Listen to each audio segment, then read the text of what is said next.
যে সকালে এখন সূর্যের দেখা পাই না, সেই সকালে আজ পুচুর দেখা। আজকে কি খেল দেখাবে কে জানে। ওই যে শুরু হয়ে গেছে, এখন প্রেসার দিয়ে পটি করার অভিযান চলছে। হাই, আমি পল্লবী। মর্নিং এ উঠেই আজ বিছানা গুছানো দিয়ে শুরু করলাম দিনটা। কি এটাই ভাবছো তো?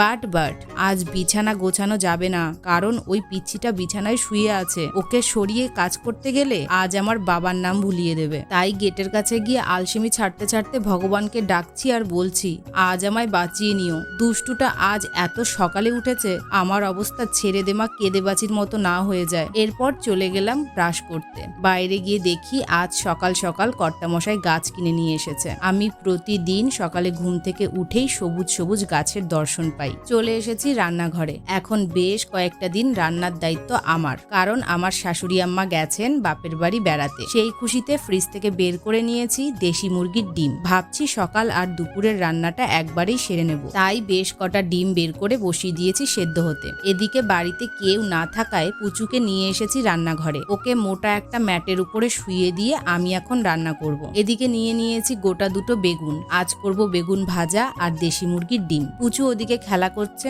তো চলো এই ফাঁকে রান্নাটা সেরে ফেলি। তার আগে তোমাদের একটা জাদু দেখাই। এই দেখো, আলুটা জামা পরে আছে তো, টাডা।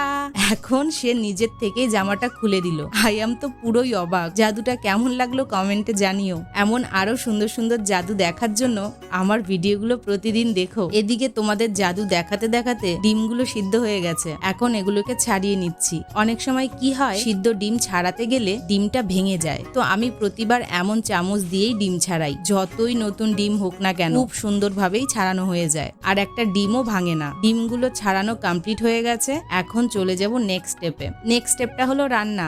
আমার রান্না হয়ে গেছে। আজ আর পুরো ডিটেলসে ভিডিওটা বানালাম না। একার হাতে আজ সবকিছু, হাতে সময় বড্ড অভাব, তাই এটুকু অ্যাডজাস্ট করে নিও। এখন চলে যাব স্নান করতে। স্নান করে আরো কাজ আছে। আমার স্নান কমপ্লিট হয়ে গেছে। আজকের মতো ভিডিওটা এটুকুই রইল।